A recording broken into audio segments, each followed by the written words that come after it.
Hello student. हम लोग class 10th के अंतर्गत इतिहास देख रहे थे और इतिहास के हम लोग लास्ट टॉपिक यानी अध्याय 5 10th अध्याय 5 और लेसन का नाम है मुद्रण, संस्कृति व समाज। हम लोग इसका भाग 1 देख चुके थे, ये भाग 2 होगा। भाग 1 के अंतर्गत हम लोग देख रहे थे कि मुद्रण क्या है तथा मुद्रण का क्या इतिहास है और जो यूरोप में मुद्रण क्रांति हुआ उस मुद्रण क्रांति का यूरोप के समाज पर क्या प्रभाव पड़ा उसको हम लोग देख रहे थे। इसको लगभग देख ही चुके थे। इसके अंतर्गत एक और महत्वपूर्ण क्वेश्चन जो पूछता है वह क्वेश्चन है कि भारतीय राष्ट्रवादी आंदोलन में मुद्रण की योगदान की चर्चा कीजिए, या इसको दूसरे तरीके से भी पूछ सकता है कि मुद्रण संस्कृत का भारतीय राष्ट्रवादी आंदोलन में क्या भूमिका रहा, इसको स्पष्ट कीजिए। तो चाहे जिस रूप में पूछे इसको हम लोग आज उसी टॉपिक पर हम डिस्कशन करेंगे। अगर हम बात करें कि इससे पहले थोड़ा सा जो बहुविकल्पी के लिए महत्वपूर्ण होता है और इस अध्याय से पूछा जा सकता है, संभावना होता है, उस पर हम लोग चर्चा कर लेते हैं। अगर हम बात करें तो भारत क्या रहा है? भारत ऐसी भूमि रही है जो विश्व के दर्शन का गुरु स्थल रहा है। अगर हम बात करें तो जो विश्व को प्रथम साहित्य वेद के रूप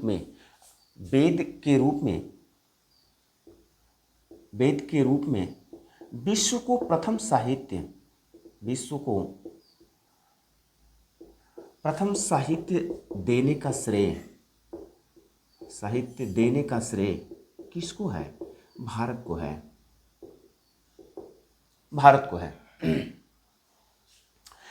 तो जो प्राचीन काल, कहने का अर्थ यह है कि हमारे यहाँ अगर मुद्रण की बात करें, लेखन की बात करें, तो हमारे यहाँ लेखन होता था, लेकिन आधुनिक समय में जिस प्रकार की मुद्रण संस्कृति डेवलप हुई, विकसित हुई, उस प्रकार की मुद्रण संस्कृति हमारे यहाँ नहीं थी।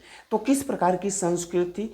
तो प्राचीन काल में जो भारतीय मनीषी होते थे, विद्वान होते थे, महर्षि होते थे, तो वो करते क्या थे कि ताम्रपत्रों की बात करें, चाहे पेड़ की छालों की बात करें, चाहे भोजपत्रों की बात करें, चाहे लकड़ी के तख्तों पर हाथ से सुंदर तरीके से लिखते थे, जिसे हम लोग क्या कहते थे? पांडुलिपि कहते थे।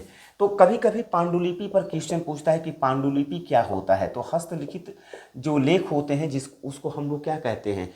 पांडुलिपि कहते हैं। तो उसे हम लोग पांडुलिपि कहते थे। अगर यूरोप में जब मुद्रण क्रांति हुआ तो मुद्रण क्रांति का प्रभाव भारत पर भी देखा गया। और 16वीं सदी की बात करें तो 16वीं सदी के अंतर्गत पुर्तगालियों ने गोवा में प्रथम प्रिंटिंग प्रेस की स्थापना की तथा पुर्तगाली जो पादरी थे वह क्या किए? वह ईसाई धर्म के प्रचारक थे, वह उसीलिए उनको पादरी कहा जाता था। और वह गोवा में क्या किए?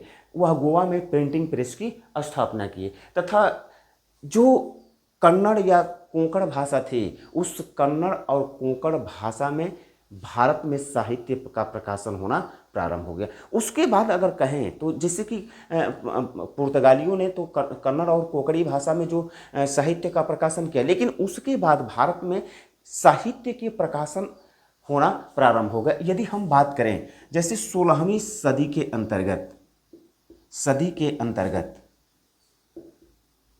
अंतर्गत गोस्वामी तुलसीदास के द्वारा, ध्यान रखिएगा, गोस्वामी तुलसीदास के द्वारा क्या लिखा गया? रामचरितमानस लिखा गया। रामचरितमानस लिखा गया और इसका जो प्रकाशन हुआ। कब प्रकाशन हुआ? तो 1810 ईस्वी में कोलकाता में हुआ। 1810 ईस्वी में कोलकाता में हुआ। कहने का अर्थ है कि अब क्या होने लगा, भारत में भी साहित्य का प्रकाशन होने लगा तथा प्राचीन जो भारतीय साहित्य थे उनका प्रकाशन करके उनको बाजार में लाने का प्रयास किया गया। जैसे अगर रामचरितमानस की बात करें तो भारतीय संस्कृत की अगर बात करें तो भारतीय संस्कृत में प्रत्येक हिंदू परिवारों में यह रामचरितमानस क्या है, रचा बसा है। यह 16वीं सदी में किसके द्वारा लिखा गया? तो गोस्वामी तुलसीदास के द्वारा लिखा गया तथा जिसका प्रकाशन कहाँ कब हुआ? तो 1810 ईस्वी में कोलकाता से इसका अनुवाद प्रकाशन हुआ। तो इस तरह से क्या हुआ, भारत में भी मुद्रण की संस्कृत आई। मुद्रण की संस्कृत आने के बाद प्रिंटिंग प्रेस की स्थापना किया गया तथा यहाँ से भी साहित्य का प्रकाशन होना प्रारंभ हो गया। थोड़ा सा हम लोग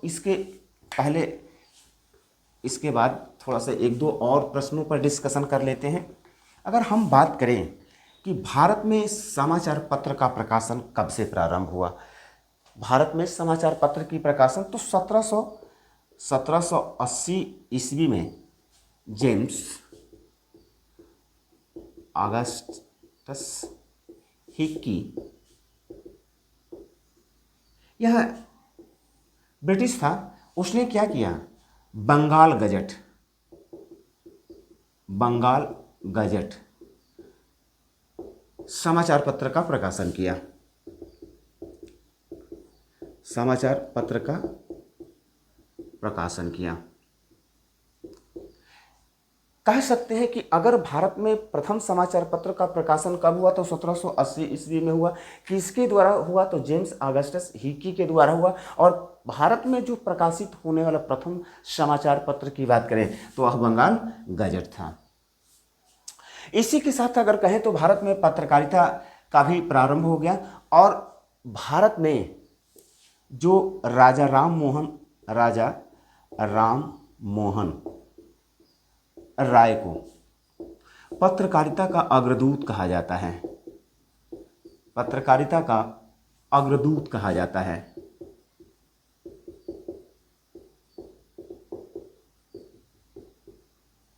इन्होंने यानी कि राजा राम मोहन राय ने 1821 ईस्वी में संवाद कौमुदी तथा 1822 ईस्वी में मिराज उल अखबार का प्रकाशन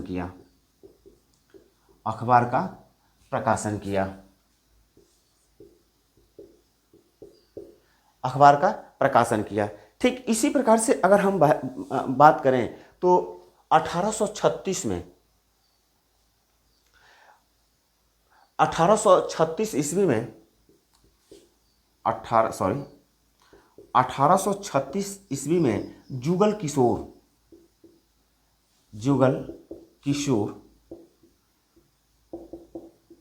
किशोर के द्वारा भारतीय जुगल किशोर, इनका पूरा नाम क्या है, जुगल किशोर शुक्ल है। और कौन सा प्रकाशन किए? उदंत मार्तंड नामक जो समाचार पत्र का प्रकाशन किए। यह भारतीय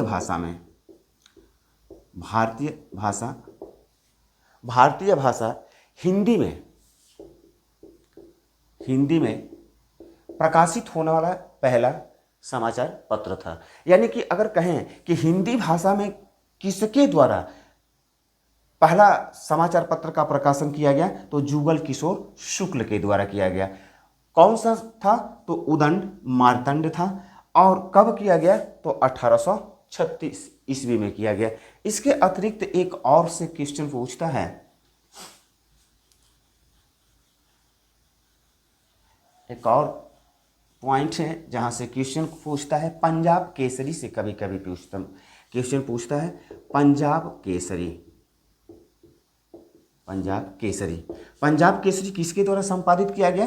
तो बाल गंगाधर तिलक, बाल गंगाधर तिलक के द्वारा प्रकाशित किया गया। पंजाब केसरी। इसके अतिरिक्त एक और पॉइंट है vernacular press act. Vernacular press act, vernacular press act कब लाया गया? तो 18, हालांकि इस पर एक लघु उत्तरीय क्वेश्चन कभी कभी पूछता है। वर्नाकुलर प्रेस एक्ट 1878 ईस्वी में लॉर्ड लीटन के द्वारा लाया गया तथा इसे कब समाप्त किया गया, यानी वर्नाकुलर प्रेस एक्ट को कब समाप्त किया गया? तो 1881 ईस्वी में लॉर्ड रिपन के द्वारा किया गया। यही कारण है कि लॉर्ड रिपन को भारतीय प्रेस का मुक्तिदाता के नाम से जाना जाता है। तो इन सब टॉपिक को ध्यान में रखिएगा, क्योंकि इन टॉपिकों से बहुविकल्पी के क्वेश्चन पूछे जाते हैं। अब हम सीधा चलते हैं इसके लास्ट क्वेश्चन पर। अगर लास्ट क्वेश्चन की बात करें तो लास्ट क्वेश्चन हमने कहा था कि मुद्रण संस्कृत ने भारतीय राष्ट्रवादी आंदोलन में क्या योगदान दिया? यद्यपि हम प्रश्न केवल लिख दे रहे हैं, उत्तर में समझाते चलेंगे, आप लोग देखते चलिएगा। देखिए, भारत एक औपनिवेशिक देश था। किसका उपनिवेश था? ब्रिटेन का उपनिवेश था। जब मुद्रण क्रांति यूरोप में हुआ तो मुद्रण क्रांति का न केवल प्रभाव यूरोप में देखा गया, बल्कि मुद्रण क्रांति का प्रभाव पूरे विश्व पर देखा गया। चूंकि भारत इंग्लैंड का एक उपनिवेश था और इसके यानी भारत पर भी मुद्रण संस्कृत का, मुद्रण क्रांति का प्रभाव देखा गया। चूंकि जब ब्रिटिश ईस्ट इंडिया कंपनी क्या कर रही थी कि भारत में अपनी कंपनी के गतिविधियों को संचालित करने के लिए उनको ऐसे नौकर की आवश्यकता थी, ऐसे कर्मचारी या कहें कि लिपिक की आवश्यकता थी जो उनके व्यापारिक उद्देश्यों को पूर्ण कर सकते थे। और यही कारण है कि कंपनी ने क्या किया कि कंपनी ने पश्चिमी शिक्षा का पश्चिमीकरण कर दिया,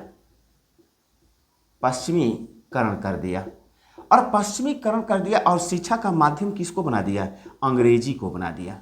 यह बात सही है कि शिक्षा के पश्चिमीकरण होने के कारण यह भारत में बहुत ज़्यादा इसका विरोध हुआ, लेकिन हर एक पहलू का केवल नकारात्मक पक्ष ही नहीं होता है, बल्कि उसका सकारात्मक पहलू भी होता है।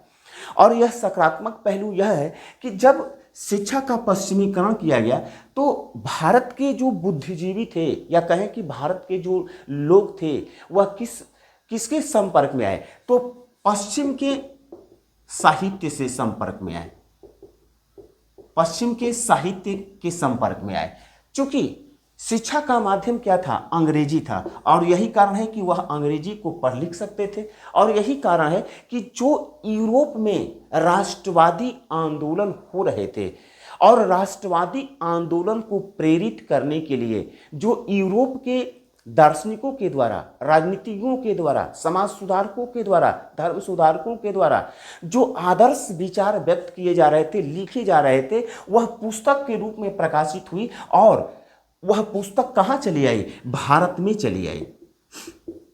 अब भारत आने के बाद क्या हुआ? भारत में जो अंग्रेजी पढ़े लिखे लोग थे या कहें कि पश्चिमी शिक्षा से जो शिक्षित लोग थे वह पश्चिमी साहित्य को पढ़े और जिसके अंतर्गत यूरोपीय राष्ट्रवाद उनको समझ पाए। और इस तरह से जो भारतीय बुद्धिजीवी थे जो पश्चिमी शिक्षा के पश्चिमीकरण के कारण वह अंग्रेजी लिखना पढ़ना जानते थे, वह यूरोपीय राष्ट्रवाद से परिचित हुए। और वे क्या हुए? जब यूरोपीय राष्ट्रवाद से परिचित हुए तो उनके मन में भारत के प्रति भी इसी प्रकार के राष्ट्रवादी आंदोलन की प्रेरणा मिली। तो हम कह सकते हैं कि जब मुद्रण संस्कृत आई तो मुद्रण संस्कृत ने भारतीय राष्ट्रवादी आंदोलन को निम्नतः प्रभावित किया। कैसे प्रभावित किया? तो नंबर वन की बात करें तो नंबर वन के अंतर्गत हम लोग देखते हैं कि जब भारत में मुद्रण संस्कृत आई, यानी भारत में मुद्रण संस्कृत भारत में मुद्रण संस्कृत आई, तो चाहे धर्म सुधारकों की बात करें, चाहे समाज सुधारकों की बात करें, तो हमारे भारतीय समाज में देखा गया कि भारतीय समाज में बहुत सी ऐसी कुरीतियाँ थी। अगर हम कहें कि विश्व की किसी भी देश में छुआछूत की या अस्पृश्यता की हम बात करें, छुआछूत की बात करें, विश्व के किसी भी कोने में देखने को नहीं मिलता है, लेकिन भारत के समाज में छुआछूत देखने को मिलता है। अगर हम धर्म के रूप में कहें तो धर्म के रूप में तमाम तरह के यहाँ पर अंधविश्वास प्रचलित थे। अगर हम कुछ बात करें, जैसे सती प्रथा की बात करें जो भारतीय समाज में प्रचलित था, अगर हम कहें जौहर प्रथा की बात करें जो भारतीय समाज में प्रचलित था, विधवा विधवा विधवा पुनर्विवाह पुनर्विवाह पर रोक, यानी कि विधवा पुनर्विवाह नहीं कर सकती हैं। हम जानते हैं कि बाल विवाह होता था उस समय, 7 वर्ष के लड़के 12 वर्ष के लड़के लड़कियों की शादी कर दी जाती थी और उसको किसी भी घटना में उसकी मृत्यु हो जाती तो उसको विधवा को आजीवन उसी तरह से रहना पड़ता था। तो इस प्रकार की हमारे समाज में सामाजिक बुराइयां व्याप्त थी। तो जब मुद्रण की संस्कृत आई और लोग क्या हुए, जब प्रबुद्ध होना प्रारंभ हुए, शिक्षित होना प्रारंभ हुए, किताबों के संपर्क में आए, तो उनको क्या महसूस हुआ कि जो समाज में हमारी ये कुरीतियां हैं, जो धर्म में तमाम तरह के अंधविश्वास हैं, यह क्या हैं? यह बेकार हैं, यह दकियानूसी विचारधारा है। और इस प्रकार से उस समाज में समाज के जो दकियानूसी विचारधारा है, चाहे धर्म में जो अंधविश्वास है, उसको दूर करने की ओर उनका ध्यान आकर्षित हुआ और इस तरह से एक राष्ट्र या कहें कि एकता के सूत्र में बंधना प्रारंभ हो गए। अगर हम नेक्स्ट की बात करें, दूसरे की बात करें तो भारतीय जो प्रबुद्ध लोग थे, जो जातिवाद की विरोध कर रहे थे, जो उस समय यानी कि भारत में जो बेरोजगारी थी, जो बेकारी थी, जो मजदूरों की हालात थी, जो महिलाओं का शोषण हो रहा था, उसके प्रति उन्होंने क्या किए, अपने लेखन में अपनी पत्र पत्रिकाओं के माध्यम से आवाज उठाना प्रारंभ किए, जिसके चलते जो भारत के लोग थे, वह भारत के लोग क्या महसूस किए कि भारत के लोग महसूस किए कि अगर जो बेरोजगारी है, जो मजदूरों की आज दयनीय स्थिति है, जो महिलाओं की स्थिति है, जो बुनकरों की स्थिति है, वह किसके वजह से है, गरीबी किसके वजह से है, तो वो ब्रिटिश सरकार की वजह से है। और यही कारण है कि ब्रिटिश सरकार के प्रति क्या उत्पन्न होने लगा, रोष उत्पन्न होने लगा। और इस तरह से जब ब्रिटिश सरकार के प्रति रोष उत्पन्न हुआ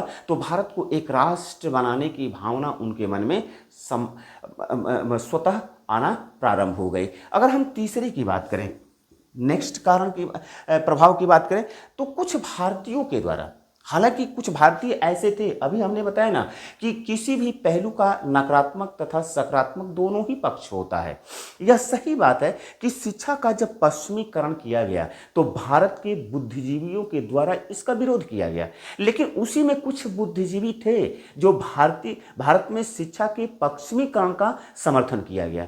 तो जो विरोध कर रहे थे वह क्या चाहते थे, भारतीय संस्कृति को आगे लाना चाहते थे, भारतीय संस्कृति के अंतर्गत पढ़ाई करना चाहते थे। जैसे प्राचीन कालों में गुरुकुल हुआ करता था और गुरुकुल में भारतीय दर्शन, भारतीय धर्म, तमाम तरह की चीज़ों का अध्ययन कराया जाता था, उस प्रकार की संस्कृति का से जुड़ना चाहते थे। और यही कारण है कि जो भारतीय लोग शिक्षा के पश्चिमीकरण का और शिक्षा के माध्यम अंग्रेजी का विरोध किया गया, वह भारतीय संस्कृति की ओर लोगों का ध्यान आकर्षित किए और इस तरह से एक संस्कृति के आधार पर एक राष्ट्र के अंतर्गत लोगों के मन में एकता का भाव उत्पन्न हुआ। अगर हम चौथे कारण की बात करें तो चौथा यह है कि मुद्रण की, जो अभी हमने बताया कि जो मुद्रण की संस्कृति आने के कारण पूरे यूरोप में भारी संख्या में या कहें कि बहुत बड़ी संख्या में किताबों का प्रकाशन हुआ, जिसके वजह से किताबें क्या हो गई, सर्वसुलभ हो गए, जिसके वजह से क्या हुआ, गली चौराहों नुक्कड़ों पर किताबें बिकना प्रारंभ हो गई। और इस तरह से जब किताब सामान्य हो गया तो वह यूरोपीय साहित्य भारत के बाजार में भी बिकना प्रारंभ हो गए। जब भारत के बाजार में यूरोपीय साहित्य बिकना प्रारंभ हो गए तो मैंने पहले ही कहा था, इसके पहले ही कहा था कि जो यूरोप में राष्ट्रवादी आंदोलन चल रहे थे, यूरोप के राष्ट्रवादी आंदोलन से संबंधित लेख जो प्रकाशित होते थे वह लेख भी भारतीय बाजार में बिकना प्रारंभ हो गए। भारतीय प्रिंटिंग प्रेस के द्वारा उसका प्रकाशन प्रारंभ हो गया, जिसकी वजह से भारत के जो लोग थे वह यूरोप के जो राष्ट्रवादी आंदोलन था उस राष्ट्रवादी आंदोलन के संपर्क में आए तथा उनके मन में भी यूरोप की राष्ट्रवादी आंदोलन के तर्ज पर भारत में भी राष्ट्रवादी आंदोलन करने की प्रेरणा जागृत हुई और इस तरह से भारतीय राष्ट्रवाद को आगे बढ़ाया। अगर हम पांचवें की बात करें तो पांचवें की अगर हम बात करें तो जो भारतीय राजनीतिज्ञ थे जो क्या चाहते थे, औपनिवेशिक सरकार को दूर हटाना चाहते थे, दूर भगाना चाहते थे, आज़ादी की बात कर रहे थे, वह क्या करना प्रारंभ किए, वह ब्रिटिश हुकूमत की आलोचना करना प्रारंभ किए। अभी हमने बताया ना कि पंजाब केसरी किसके द्वारा प्रकाशित थी, पंजाब केसरी बाल गंगाधर तिलक के द्वारा प्रकाशित थी और यह पंजाब केसरी के माध्यम से ब्रिटिश सरकार की आलोचना किया गया। यानी बाल गंगाधर तिलक ब्रिटिश सरकार की आलोचना अपने ही द्वारा प्रकाशित जो पत्रिका थी, समाचार पत्र था पंजाब केसरी, उसमें मराठा में प्रकाशित होता था, मराठी भाषा में होता था, उसमें लेख लिखे जिसके कारण उन्हें कठोर कारावास की सजा दी गई। तो अब क्या होने लगा, अब यह होने लगा कि भारतीय राजनीतिज्ञों के द्वारा जो ब्रिटिश सरकार की गलत नीतियां थी, गलत नीतियों की कटु आलोचना करना प्रारंभ किए, जिसके कारण भारतीय जो जनमानस थी, भारतीय जो जनता थी वह क्या हो गई, वह ब्रिटिश सरकार का विरोधी हो गई और विरोधी होने के बाद वह राष्ट्रीय आंदोलनों से जुड़ना प्रारंभ कर दी। अगर हम छठवें की बात करें, यह लास्ट होगा, छठवें की बात करें तो जो हिंदी साहित्य आप लोग भी पढ़ते हैं, जानते होंगे कि राष्ट्रवादी कवि कौन है, मैथिलीशरण गुप्त को राष्ट्रवादी कवि का क्यों कहा जाता है, क्योंकि उन्होंने अपने कविता के माध्यम से, अपने उपन्यास के माध्यम से, अपने गद्य के माध्यम से, यानी कि जो साहित्य के माध्यम से जो भी उनकी साहित्यिक पुस्तकें प्रकाशित हुई, जो भी भारतीय राष्ट्रवादी कवि थे या तत्कालीन जो कवि थे, जैसे कि अगर हम मुंशी प्रेमचंद्र की बात करें तो मुंशी प्रेमचंद्र किस पर लिखते हैं, मुंशी प्रेमचंद्र सामंतवाद का विरोधी हैं और सामंतवाद को उखाड़ फेंकने के लिए तमाम तरह के जो उपन्यास मिलेंगी, कहानियां मिलेंगी, उनके अंतर्गत सामंतवाद का घोर विरोध करते हैं।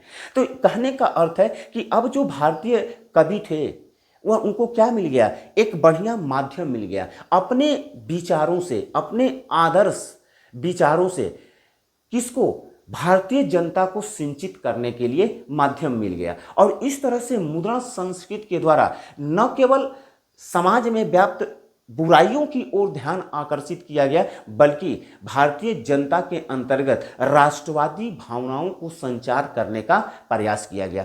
इस प्रकार से अगर कहें तो इस प्रकार से हम देखते हैं कि जो मुद्रण की संस्कृति है, मुद्रण की संस्कृति आने के बाद भारतीय चाहे विद्वान हो, चाहे समाज सुधारक हो, चाहे धर्म सुधारक हो, इन्होंने क्या किया, राष्ट्र या फिर साहित्यिक कवि हो, उन्होंने क्या किया, भारतीयों के मन में अपने समाज को बेहतर बनाने के लिए, अपने धर्म के जो अंधविश्वास है उसको दूर करने के लिए तथा राजनीतिक रूप से जो हमारा अधिकार नहीं था वह उन अधिकारों की चर्चा अपने लेखों के माध्यम से करना प्रारंभ किए और इस तरह से भारत के लोगों के अंतर्गत राष्ट्रवादी भावनाओं का संचार होना प्रारंभ हो गया। और यही कारण है कि मुद्रण की संस्कृति ने क्या किया, भारतीय लोगों के मन में राष्ट्रवादी आंदोलन, राष्ट्रवादी विचार को, भाव को प्रेरित किया।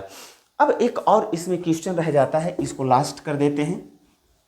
वर्नाकुलर प्रेस एक्ट, जिसको कहा जाता है देसी भाषा, जिसको देसी भाषा समाचार पत्र अधिनियम कहा जाता है। वर्नाकुलर प्रेस एक्ट पर अगर क्वेश्चन पूछेगा तो वह किस रूप में पूछेगा, तो लघु उत्तरी क्वेश्चन के रूप में पूछेगा। हम जानते हैं कि 1857 में जो असफल क्रांति हुआ, तो असफल क्रांति के बाद भारत में राजनीतिक परिस्थितियां तो कुछ भी विशेष तौर से परिवर्तित नहीं हुई, या कह सकते हैं कि भारतीय लोगों के लिए कोई परिस्थितियां परिवर्तित नहीं हुई, बल्कि यह परिस्थितियां परिवर्तित हो गई कि अब भारत की जो जनता ईस्ट इंडिया कंपनी के द्वारा शासित थी, अब किसके द्वारा शासित होने लगी, अब वह ब्रिटिश सरकार के अधीन हो गई।